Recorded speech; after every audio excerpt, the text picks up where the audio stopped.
so you might risking crash your tip. For example, a bit too low, so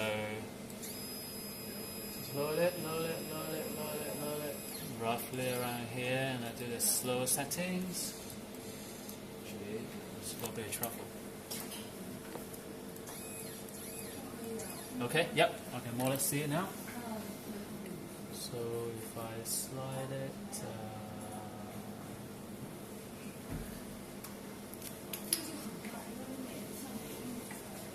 yep, okay, yep. So that's a boundary. That's the edge, okay. So I zoom all the way out, actually. It's easier to see. I see a bigger area. Okay, just find some features. Yep, I can see more or less of them now. Maybe the one up here.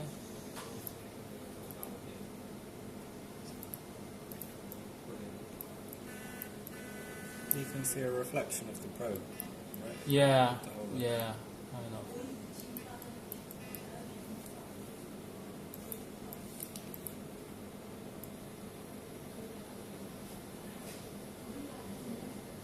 Okay, you know your focus here like that. Okay. Okay, I'll split over. So what you can do is, and then now you just find your area of interest whenever it is. Okay, you can move it left or right, search it.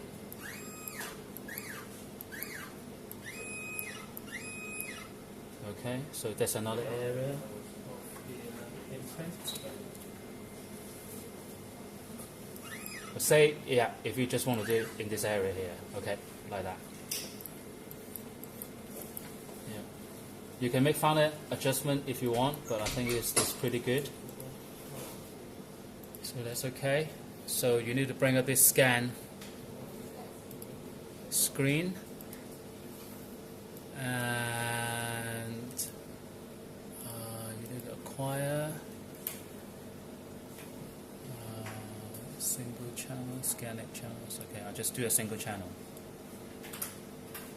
Okay, and that's where all your settings are, your scan settings.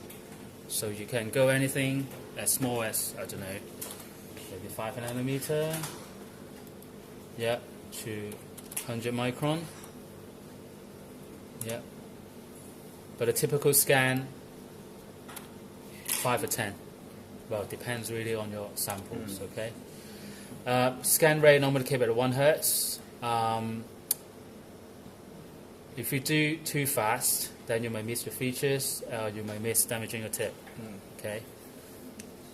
Lines is the resolution. 512 normally is okay, yeah. And if you want a faster scan, takes less time than you do 256. Aspect ratio, it means you X and Y. It's 1, so you do a square rather than do a triangle, do a rectangle and things. So you can, okay. Gain, I can explain this when I when we start scanning. So it's no good or bad settings. You just have to look at your image and you adjust accordingly. So yeah. Amplitude set point. The higher the set point, the further away the tip from the sample.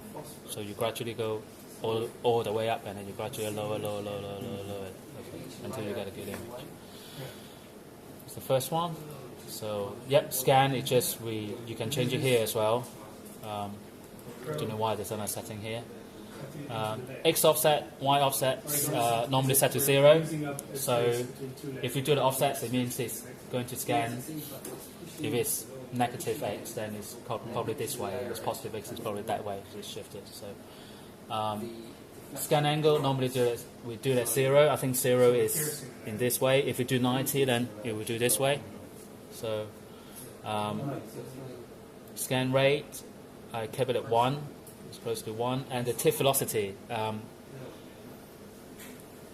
As a guideline, do it below 20 is safe. So yeah, so if I do the 5 micron, and if I do 2 Hertz, and it's just about to be okay. Okay, depends on the area. And if I change to 10, then I really have to do 1 Hz really. So yeah, okay. So lines again. Slow exits. This is useful when you have some features quite far apart. Right. Okay. And you just it will only stay in one direction, just keep scanning the same line over and over and over again. So it helps you to get the right settings before you start scanning the area. So yeah, so it's either disable the y-axis or the x-axis. I can't remember which one it is. So normally it's, if it's a square, it scan this way, go back and then go to the next line, scan again. But if you have this off, just keep scanning the same line over and over and over and over again. Okay, so XY closed loop always recommends on. Is kind of a feedback mechanism. Steve or Mark can tell you more about it, but just when is it useful to have it disabled? This one?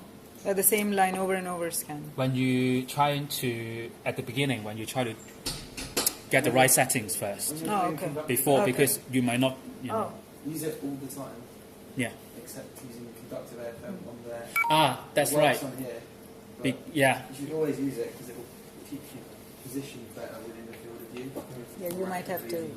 The charge is over. But conductive FM interferes with the movement.